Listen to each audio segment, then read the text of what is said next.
All right, we got interrupted by a phone call. Sorry. Let's see.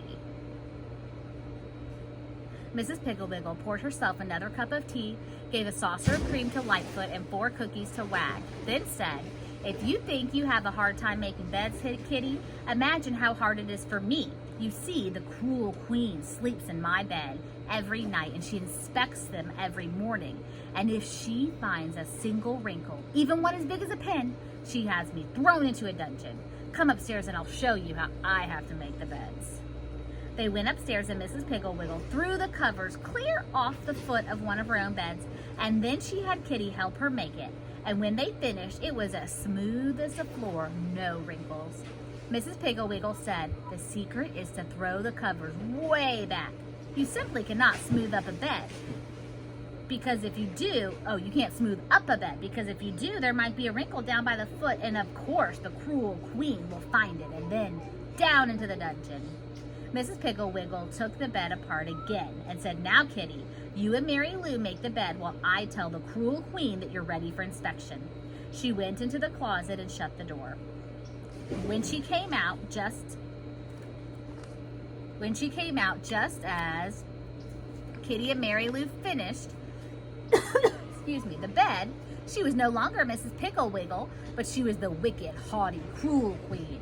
On her head, she wore a glittering jeweled crown. Her hair hung down her back in deep waves. Around her shoulders, she had a purple fur-trimmed robe, and on her face, she wore a smile so cruel that it made Kitty's teeth chatter. She stalked over to the bed and laid down, and with her gold slippers, she felt the bottom of the bed. And with her ringed fingers, she felt the top and the sides. She stood up, and with her scepter, she pulled back the spread, that's like the comforter, to see if the pillows were wrinkled. Everything was perfect. The cruel queen's face became convulsed with fury.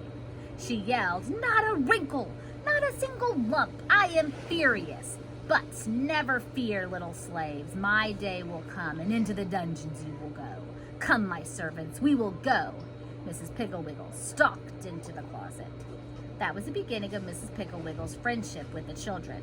The next day, Mary Lou and Kitty, and Kitty's little brother Bobby, and Bobby's friend Dickie went to Mrs. Pigglewiggle's for tea.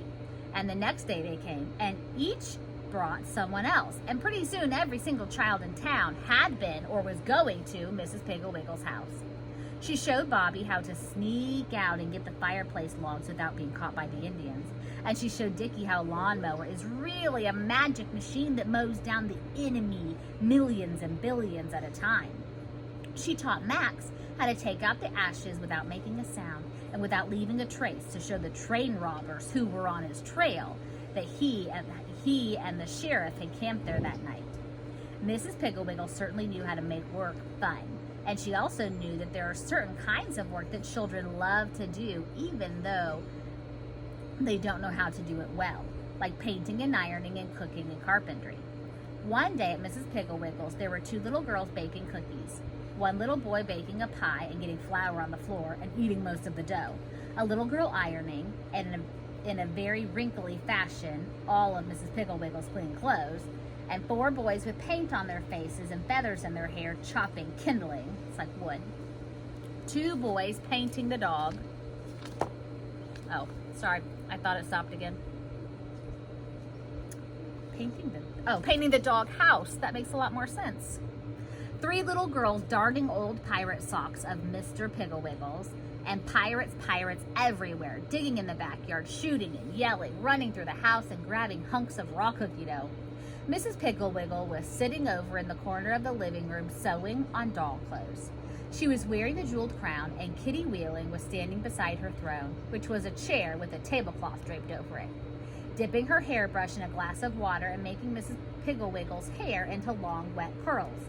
Kitty said, "Your Highness, shall I use the gold or the silver hairpins?" Mrs. Pigglewiggle said, "Oh, let's use the ones with the diamonds in them, hairdresser. They look better with this crown." Just then the telephone rang, and it was some mother wanting to know what to do with her little girl who wouldn't take a bath. And that's how Miss Pigglewiggle got started with her wonderful cures. She told Hubert's mother about the won't pick up toys cure, Patsy's mother about the radish cure, and Alan's mother about the slow eater tiny bite taker cure, Anne and John's mother about the fighter quarreler's cure, Dick's mother about the selfish boy cure, Mary's mother about the answer backer cure, and Bobby and Larry and Susan's mother about the never want to go to bedders cure. And that is the end of chapter 1. So my challenge for you for tonight and tomorrow is to find one of the chores that you've been doing around the house. And if you don't have one, ask for one. But find one and use your imagination just like Miss Pickle Wiggle did, and find a way to make it into a fun, adventurous game.